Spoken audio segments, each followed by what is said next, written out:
नमस्कार दोस्तों एवं प्यारे बच्चों, स्वागत है आपका अपने इस YouTube चैनल द बिसम क्लासेस SRS में। बच्चों, आज हम आपको क्लास 10th इंग्लिश लिटरेचर के प्रो सेक्शन में फर्स्ट चैप्टर जिसका नाम है ए लेटर टू गॉड को बहुत ही आसान शब्दों में आपको हम पढ़ाएंगे। इस चैप्टर में एक लेंचो नाम का व्यक्ति है जो कि इस पार्ट का एक महत्वपूर्ण पात्र है। बच्चों, इस पार्ट में लेंचो का ईश्वर के प्रति दृढ़ विश्वास को बहुत अच्छे से दर्शाया गया है। चलिए हम इस पार्ट को अच्छे से समझेंगे। The house the only one in the entire valley, संपूर्ण घाटी में एकमात्र घर था। Set on the crest of a low hill, जो कि एक छोटी पहाड़ी के शिखर पर स्थित था। फ्रॉम दिस हाइट, इस ऊंचाई से one could see the river and the field of ripe corn dotted with the flowers. From this height, इस ऊंचाई से one could see the river, कोई भी देख सकता था, रिवर नदी को देख सकता था, and the field of ripe corn, पकी हुई मकई के खेतों को देख सकता था। डॉटेड विद द फ्लावर्स, जिस पर फ्लावर्स मतलब फूल लदे हुए थे। That always promised a good harvest, जो हमेशा एक अच्छी फसल का वादा करते थे। द ओनली थिंग, एकमात्र चीज, the earth needed, the only thing the earth needed by a downpour or at least a shower. Earth को यानी कि पृथ्वी को केवल एकमात्र चीज की जरूरत थी। वो किसकी जरूरत थी? ए डाउनपोर, एक बारिश की, मूसलाधार बारिश की। आर एट लीस्ट आ सावर, या फिर एक बौछार की। थ्रू आउट द मॉर्निंग, सुबह से ही, थ्रू आउट द मॉर्निंग, सुबह से ही Lencho who knew his field intimately, जो अपने खेतों को अच्छी तरीके से जानता था, हैड डन नथिंग एल्स, उसने कुछ भी नहीं किया, but see the sky towards the north east, सिवाय उत्तर पूरब की ओर आकाश को देखने के।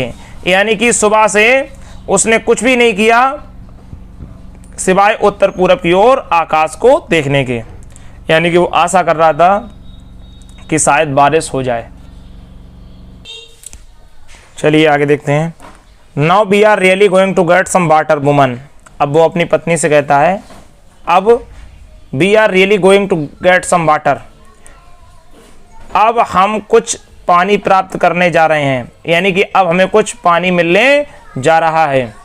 The woman who was preparing supper, वह महिला जो कि उसकी पत्नी है, वो क्या बना रही है? हु वाज प्रिपेयरिंग सपर, रात, सपर मीन्स होता है रात का भोजन, जो कि रात का भोजन बना रही है। रिप्लाइड वह उत्तर देती है, यस, हाँ, गॉड विलिंग, ईश्वर की इच्छा रही तो हम पानी प्राप्त जरूर करेंगे। The older boys were working in the field, जो बड़े लड़के थे खेत में काम कर रहे थे। वाइल द स्मॉलर वंस, जबकि छोटे वाले बच्चे जो थे, were playing near the house, वो घर के बगल में खेल रहे थे।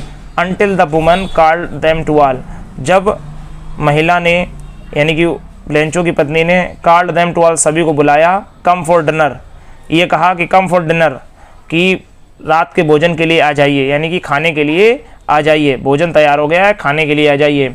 it was during the meal, भोजन का समय था।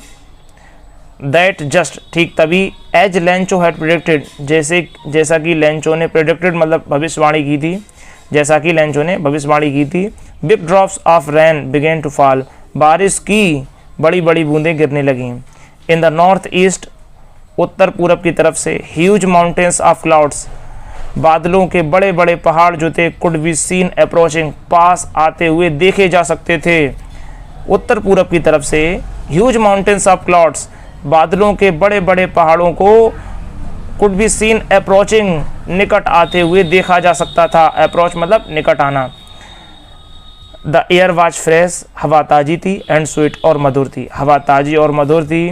The man went out for no other reason than to have the pleasure of feeling the rain on his body, यानी कि जो मैन लेंचो के लिए आया है, the man went out for no other reason, यानी कि लेंचो जो था वो किसी और रीजन के लिए बाहर नहीं गया। Than to have the pleasure of feeling of the rain on his body, सिवाय अपने शरीर पर बारिश की अनुभूति का आनंद लेने के। यानी कि लेंचो जो था वो किसी और रीजन के लिए बाहर नहीं गया, वह केवल अपने शरीर पर बारिश की बूंदों का आनंद लेना चाहता था, इसलिए केवल वो बाहर गया। एंड व्हेन ही रिटर्न्ड, और जब वह लौटा, ही एक्सक्लेम्ड, उसने कहा, these are not raindrops falling from the sky, ये आकाश से जो कुछ गिर रही हैं वो रेन ड्रॉप्स नहीं है। These are not raindrops, ये बारिश की बूंदें नहीं है जो आकाश से गिर रही हैं। दीज आर न्यू कॉइन्स, ये तो नए सिक्के हैं। The big drops are 10 cent, जो बड़े सिक्के हैं वो 10 सेंट पीसेस के हैं। And the little ones are 5, और जो छोटे सिक्के हैं वो 5 पीसेस के हैं, 5 सेंट के हैं। तो यहाँ पर बारिश की बूंदों की जो तुलना है, जो बड़ी बड़ी बूंदों की तुलना है, वो 10 सेंट से की गई है, और जबकि छोटी बूंदों की तुलना है वो 5 सेंट से की गई है। With A satisfied expression, with A satisfied expression, संतुष्टि की भावना के साथ, संतुष्टि की भावना के साथ, ही regarded the field of ripe corn with its flowers, उसने अपने पकी हुई मकई के खेतों को उसके फूलों के साथ देखा। Draped in a curtain of rain, यानी कि जो फूल, जो फ्लावर्स थे, फ्लावर्स जो थे वो ड्रैप्ड हो गए थे इन ए कर्टेन ऑफ रेन, बारिश के पर्दे से, मतलब बारिश के कर्टेन, कर्टेन मतलब पर्दा, बारिश के पर्दे से क्या हो गए थे, ढक से गए थे, लिपट से गए थे। But suddenly a strong wind began to blow, लेकिन अचानक से एक तेज हवा चलने लगी। Strong wind began to blow, अचानक से एक तेज हवा चलने लगी। And along with the rain, और बारिश के साथ ही very large hail stones began to fall, बड़े बड़े ओले, हेल स्टोन्स मतलब होता है ओले, बिगेन टू फॉल, गिरने लगे। These truly did resemble new silver coins, ये वास्तव में नए चांदी के सिक्कों के समान दिख रहे थे। The boys exposing themselves to the rain, लड़के बारिश में निकल आए। Ran out to collect the frozen pearls, उन जमे हुए मोतियों को इकट्ठा करने के लिए, यानी कि उन जमे हुए मोतियों को कलेक्ट करने के लिए, इकट्ठा करने के लिए वो भाग आए। बच्चे जो थे वो जमे मोती, यानी कि जमे मोती कौन, उन ओलों को इकट्ठा करने के लिए भागकर बाहर आ गए। It is really getting bad now, अब वास्तव में बुरा हो रहा है। एक्सक्लेम्ड द मैन, उस आदमी ने कहा, यानी कि लेंचो ने कहा, अब वास्तव में बहुत बुरा हो रहा है, क्योंकि ओले गिरने लगे, जबकि उसके फसल को केवल सॉवर की या डाउन पॉर की आवश्यकता थी केवल, यानी वो चाहता था कुछ मूसलाधार बारिश हो जाए या फिर बौछार हो जाए, लेकिन अब तो ओले गिरने लगे थे और आवश्यकता से अधिक ओले गिरने लगे थे। तभी वो बोलता है, it is really getting bad now, अब वास्तव में बहुत बुरा हो रहा है। I hope it passes quickly, मैं आशा करता हूँ ये जल्दी गुजर जाएंगे। It did not pass quickly, ये जल्दी नहीं गुजरे।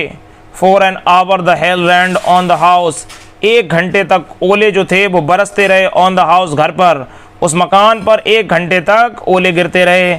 द गार्डन, उस बगीचे में भी गिरते रहे। द हिल साइड, पहाड़ी के किनारे भी गिरते रहे। द कॉर्नफील्ड, पकी हुई मकई के खेतों पर भी गिरते रहे। यानी कि 1 घंटे तक hail land on the house, the garden, the hillside, the cornfield, on the whole valley. 1 घंटे तक ओले जो थे वो मकान पर, बगीचे में, पहाड़ी के किनारे और मकई के खेतों में और संपूर्ण घाटी में गिरते रहे। The field was white as if covered with salt, और जो फील्ड वाज वाइट उस तरीके से सफ़ेद हो गया था, एज इफ, और फील्ड कुछ उस तरीके से सफ़ेद हो गया था, एज इफ मानो कि कवर्ड विथ साल्ट, नमक से ढक गया हो।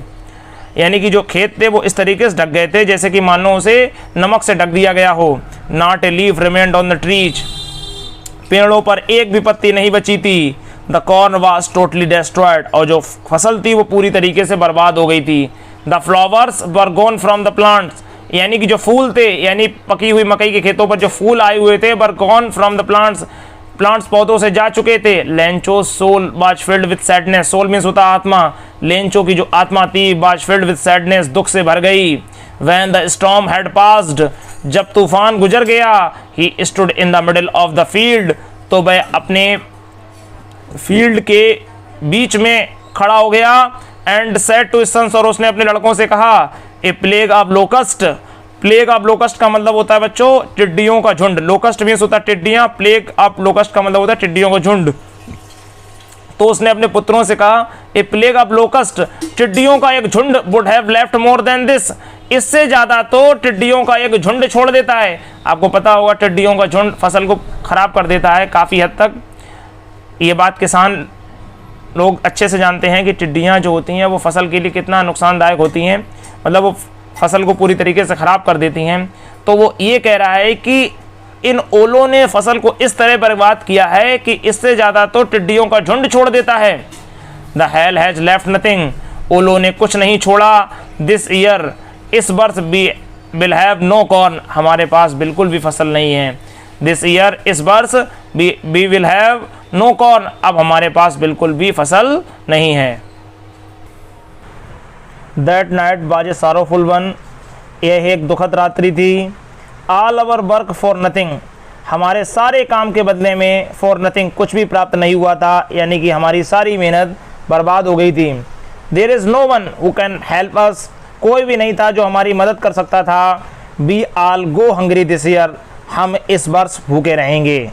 But in the hearts of all who lived in that solitary house in the middle of the valley, but in the hearts of all who lived in that solitary house in the middle of the valley, लेकिन सभी के हृदयों में, who lived in that solitary house, solitary means होता अकेला, अकेला, यानी कि सभी के हृदयों में, who lived in that solitary house, जो उस अकेले घर में रहते थे, इन the middle of the valley, घाटी के बीच में स्थित अकेले मकान में रहते थे। There was a single hope, उनके पास केवल एक आशा थी, और वो आशा क्या थी? हेल्प फ्रॉम गॉड, भगवान से मदद की आशा। यानी कि उस अकेले मकान में रहने वाले लोगों के दिल में केवल एक ही आशा थी, वो किसकी आशा थी? भगवान से मदद की आशा।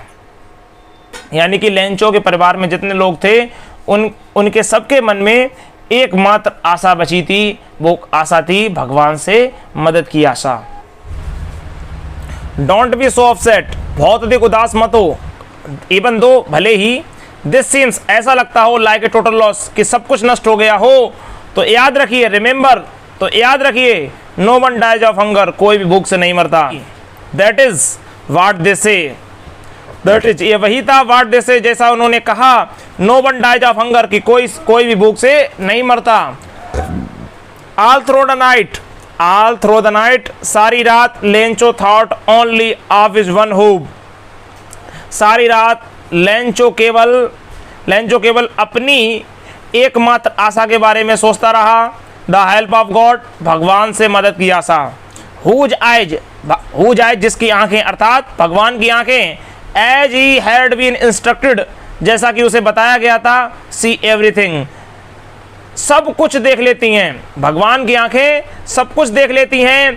Even what is deep in one's conscience, भले ही वह किसी की अंतरात्मा में क्यों ना छुपा हो, यानी कि ईश्वर सब कुछ जान लेता है। ऐसा उसे बताया गया था कि ईश्वर की आंखें जो होती हैं वो सब कुछ देख लेती हैं, भले ही वो बात किसी के व्यक्ति के अंतरात्मा में ही क्यों ना छिपी हो, भले ही वह बात किसी के मन की आत्मा में ही क्यों ना छिपी हो, लेकिन ईश्वर सब कुछ जान लेता है, ऐसा उसे बताया गया था।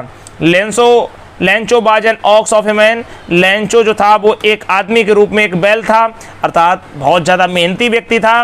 Working like an animal in the fields, वह खेतों में जानवरों के समान कार्य करता था।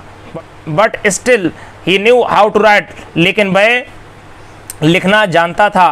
द फॉलोइंग संडे, अगले रविवार, एट डे ब्रेक, सुबह के समय, प्रातःकाल, he began to write a letter, वह एक पत्र लिखने लगा, which he himself would carry to town, जिसे वह खुद ही टाउन नगर ले जाएगा, and place in the mail, और मेल में डाल देगा। It was nothing less than a letter to God, यह कुछ नहीं था सिवाय एक ईश्वर के पत्र के, यानी कि जो वो पत्र लिख रहा था वो केवल भगवान के लिए एक पत्र था, इसके अलावा और कुछ नहीं था। गॉड, अब उसने पत्र में क्या लिखा? गॉड, ईश्वर, ही रोट, उसने लिखा, God if you do not help me, यदि आप मेरी मदद नहीं करोगे तो my family and I will go hungry this year, तो मेरी फैमिली और मैं इस वर्ष भूखे रहेंगे। I need a 100 pieces in order to sow my field again, मुझे 100 पीसेस की आवश्यकता है, मुझे 100 पीसेस की आवश्यकता है, इन ऑर्डर टू, ताकि to sow my field again, ताकि मैं अपने खेतों को दोबारा, ताकि मैं अपने खेतों में दोबारा बीज बो सकूं, and live and to live, और मैं रह सकूं अंटिल द क्रॉप कम्स, जब तक कि फसल दोबारा नहीं आ जाती है। बिकॉज द हेलस्टॉर्म, क्योंकि ओलो ने फसल खराब कर दी है। जैसा कि उन्होंने डॉट डॉट करके लिखा है, इसका मतलब है कि जैसा कि ओलो ने फसल को बर्बाद कर दिया है। He wrote to God on the envelope, उसने लिफाफे पर टू गॉड माने भगवान, टू गॉड लिखा, उसने लिफाफे पर टू गॉड लिखा। पुट द लेटर इनसाइड, और लेटर को उस लिफाफे के अंदर डाल दिया। एंड स्टिल ट्रेवल्ड, और वह अभी भी परेशान था। वेंट टू टाउन, और वह नगर गया यानी शहर गया। At the post office, post office में he placed stamp on the letter, उसने स्टाम्प को लेटर पर चिपकाया। And dropped it into the mail box, और इसे मेल बॉक्स में यानी कि डाकघर में जो डिब्बा होता है उसमें मेल को डाला जाता है, तो उसी मेल बॉक्स में उसने उसे लेटर को डाल दिया। वन ऑफ द एम्प्लॉयज यानी कर्मचारियों में से एक, अब वहाँ पर डाकघर में कर्मचारी होंगे, तो उन कर्मचारियों में से एक हु वाज ए पोस्टमैन, जो कि एक डाकिया था।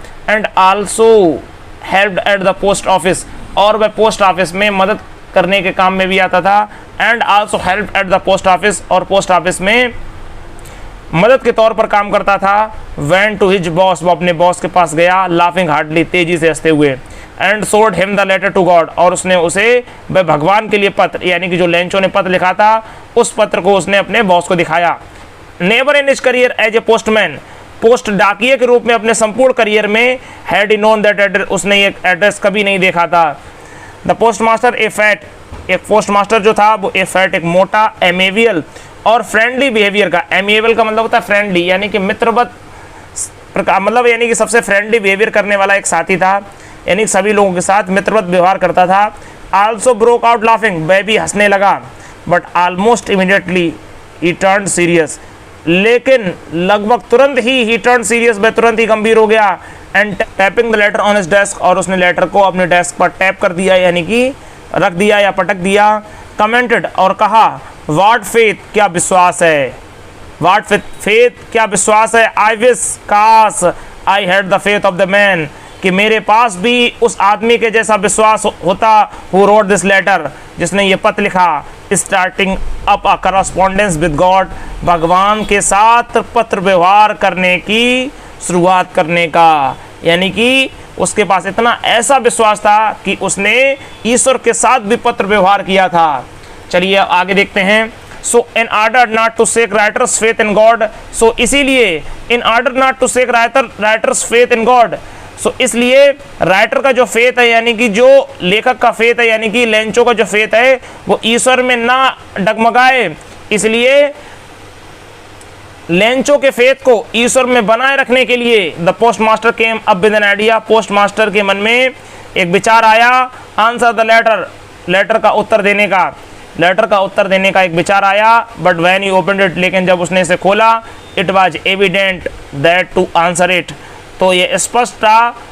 इट वाज एविडेंट, ये स्पष्ट था। दैट टू आंसर इट, इसका उत्तर देना एकदम स्पष्ट था। He needed something more than goodwill, ink and paper, उसे something more than goodwill, ink and paper, उसे गुडविल माने सद्भावना, इंक स्याही और पेपर के अलावा भी किसी चीज़ की जरूरत थी, और वो किसकी जरूरत थी? पैसों की। But he stuck to his resolution, लेकिन वह अपने निश्चय में दृढ़ था। He asked for money from his employees, उसने मांगा, क्या मांगा? धन मांगा। फ्रॉम हिज एम्प्लॉयज, उसने अपने कर्मचारियों से धन मांगा। ही himself gave part of salary, उसने खुद अपनी सैलरी का कुछ हिस्सा दिया। उसने खुद ही himself gave part of salary, उसने खुद अपनी सैलरी का कुछ हिस्सा दिया। And several friends of his, और and several friends of his were obliged to give something more, give something for an act of charity, और उसके मित्रों ने भी, and several of his friends, और उसके कई मित्रों ने भी कुछ ना कुछ दान के रूप में देने की कृपा की। चलिए आगे देखते हैं। It was impossible for him to gather together the 100 pieces, ये असंभव था। टुगेदर माने इकट्ठा करना, एक साथ, टुगेदर मतलब एक साथ, एक साथ इकट्ठा करना असंभव था। द 100 पीसेस, 100 पीसेस एक साथ इकट्ठा करना उसके लिए कैसा था? असंभव था। So he was able to send the farmer only a little more than half, इसीलिए वह उस किसान के पास यानी लेंचो के पास little more than half, a little more than half, आधे से कुछ ज़्यादा ही धन भेजने में सफल हो पाया। यानी कि वो आधे, यानी कि 100 पीसेस की उसने डिमांड की थी, तो उसने आधे यानी कि 50 पीसेस से कुछ ज़्यादा धन देने में ही वो सफल हो पाया। He put the money in an envelope, उसने पैसे को, धन को एक लिफाफे में डाला। एड्रेस टू लेंचो, और लेंचो का पता लिखा। And with it a letter, और पत्र के साथ containing only a single word as a signature, और उसने पत्र पर एक सिंगल वर्ड में, एक शब्द में केवल सिग्नेचर किए, जिस पर क्या लिखा था, गॉड। और उसने उस लिफाफे के ऊपर केवल उसने ईश्वर के नाम के तौर पर सिग्नेचर कर दिए, बस ईश्वर के नाम के तौर पर सिग्नेचर कर दिए। द फॉलोइंग संडे, अगले रविवार, Lencho came a bit earlier than usual, यानी अगले रविवार लेंचो सामान्य समय की अपेक्षा थोड़ा जल्दी आ गया, जैसा भी वो अक्सर वो आया करता था, यूजुअल आमतौर पर जिस समय पर वो आया करता था उससे थोड़ा पहले आ गया। टू आस्क, ये पूछने के लिए कि if there was a letter for him, क्या उसके लिए कोई पत्र आया है। It was the postman himself, ये वह पोस्टमैन ही था, हिमसेल्फ वह पोस्टमैन ही था, who handed the letter to him, जिसने उसे पत्र सौंप दिया था। वाइल द पोस्ट मास्टर, जबकि जो पोस्ट मास्टर था, एक्सपीरियंसिंग, वो अनुभव कर रहा था, the containment of a man, उस आदमी के संतोष का अनुभव कर रहा था। यानी कि उस डाकिये ने लेंचो को पत्र सौंप दिया, जबकि जो पोस्ट मास्टर था वो लेंचो के संतोष का अनुभव कर रहा था। Who has performed a good deed, जिसने ये अच्छा काम किया था। Looked on from his office, और वह उसे अपने ऑफिस से देख रहा था, लेंचो को वो अपने ऑफिस से देख रहा था। Lencho showed not slightest surprise on seeing the money, Lencho ने बिल्कुल भी स्लाइटेस्ट मतलब हल्का सा भी आश्चर्य नहीं दिखाया ऑन सीइंग द मनी, धन को देखकर जरा सा भी उसने आश्चर्य नहीं दिखाया। सच वाज हिज कॉन्फिडेंस, ऐसा उसका विश्वास था। बट ही बिकेम एंग्री, बल्कि वह नाराज हुआ। When he counted the money, जब उसने पैसा गिना तो वह नाराज हुआ। God could not have made a mistake, भगवान कभी भी गलती नहीं कर सकता। नार could he have denied Lencho, और ना ही वह मना कर सकता है Lencho what he had requested, जैसा कि लेंचो ने रिक्वेस्ट की थी, यानी कि प्रार्थना की थी। वह ईश्वर जो है उसे मना भी नहीं कर सकता और ना ही कोई गलती कर सकता, ऐसा उसका दृढ़ विश्वास था। देखिए, immediately Lencho went up to the window, Lencho तुरंत ही विंडो पर गया, खिड़की पर गया। To ask for paper and ink, paper और इंक मांगने के लिए लेंचो तुरंत विंडो पर गया, खिड़की पर गया। On the public writing table, सार्वजनिक लेखन की मेज पर, he started to write with much wrinkling of his brow, अपनी बहुओं को सिकोड़ते हुए। Caused by the effort he had to make to express his ideas, और अपने विचार को प्रकट करने के कारण उसने ही स्टार्टेड टू राइट, उसने लिखना शुरू कर दिया। और कहाँ पर, on the public writing table, सार्वजनिक लेखन की मेज पर। When he finished, जब उसने काम पूरा कर लिया, he went to the window, वह विंडो पर गया। to buy a stamp, एक स्टाम्प खरीदने के लिए।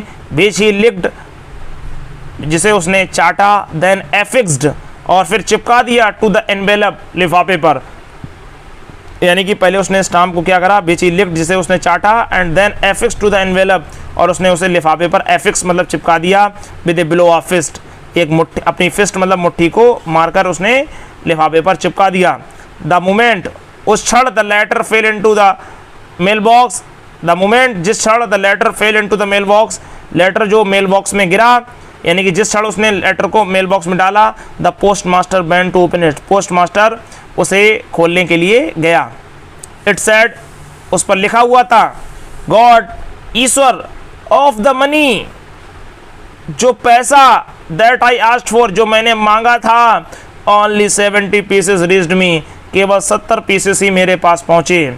सेंड मी द रेस्ट, बचा हुआ भी मेरे पास भेज दीजिए। सिंस, क्योंकि I need it very much, मुझे इसकी बहुत ज़्यादा आवश्यकता है। But don't send it to me through the mail, लेकिन अब की बार जो पैसा है थ्रू द मेल, मेल के थ्रू मत भेजिएगा। Because the post office employees, क्योंकि जो पोस्ट ऑफिस के जो कर्मचारी हैं, are a bunch of crooks, वो एक बेईमानों का समूह है। लेंचो, अब देखिए, जिन पोस्ट ऑफिस के एम्प्लॉयज और खुद पोस्ट मास्टर ने इतना अच्छा कार्य किया था, उसकी मदद करने का कार्य किया था। भाई, एक तरीके पीसेस एक साथ इकट्ठा करना तो असंभव था उन लोगों के लिए, फिर भी उन्होंने 70 पीसेस इकट्ठे किए थे। तो देखिए, अब उसने उन्हें ही एकदम बेईमान बता दिया, यानी कि ऐसा उसका विश्वास था ईश्वर के प्रति कि ईश्वर कभी भी गलती नहीं कर सकते हैं। तो यहाँ पर जिन्होंने मदद की उन लोगों को भी उसने बेईमान बता दिया। चलिए ठीक है, इसी के साथ ये चैप्टर समाप्त होता है। चलिए फिर मिलते हैं जल्द ही। अगर आपको ये वीडियो अच्छा लगा है तो वीडियो को लाइक कीजिए, शेयर कीजिए और सब्सक्राइब कीजिए।